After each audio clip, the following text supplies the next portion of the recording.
Hi everyone! Welcome sa aking mini day in my life vlog.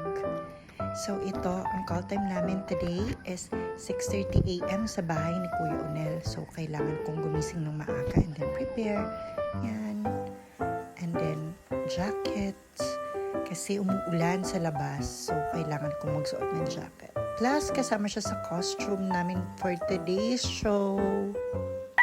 And eto na, kailangan kong magmadaling lumabas dahil hinihintay ako doon ng aking best BJ, ang aking taga-sundo at hatid. Kaya safe na safe ako. Thank you, best BJ! And eto na, nasa labas na ako. Wala pa siya. Charot. Darating din siya. Lagi lang siyang late. Haha! Thanks, best BJ. Ayan na siya. Ang gwapo niya, diba? And eto na, papunta na kami sa bahay ni Kuya Onel. Doon ang aming unang laging tagpuan at doon kami sinusundo ng aming service vans papunta ng show. And hindi po yan ilog, bahalang po yan, talagang hindi lang po nawawala. Haha, charot. So ayan, struggle po talaga sa amin pag bumabagyo, kaya sana huwag nang bumagyo, diba? And nandito na po kami sa bahay nila Kuya Onel. Ay, ang best ko, parang may kakaiba. And ito na, nagpe-prepare na kaming umalis. Wala ka pala. Bye, Kuya. Bye, Kuya Onel. Alis na kami. Thank you lagi. And ito na, sa sasakyan nga pala ako ni Inay Dong sasakay for today's video. Charot. Ito na, paalis na kami. See you Tagaytay!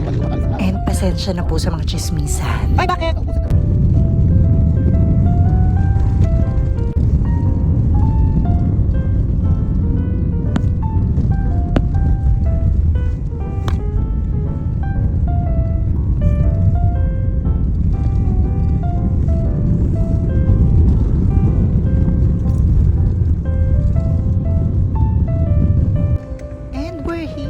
At the Alvista Hotel, Tagaytay, ang paggaganapan ng aming show for today's video. Ang aming event for today's video ay PESO or the Public Employment Service Office. Ito ay isang government-run agency under the Department of Labor and Employment that provides employment assistance. O, kinugil ko lang yan. Charot.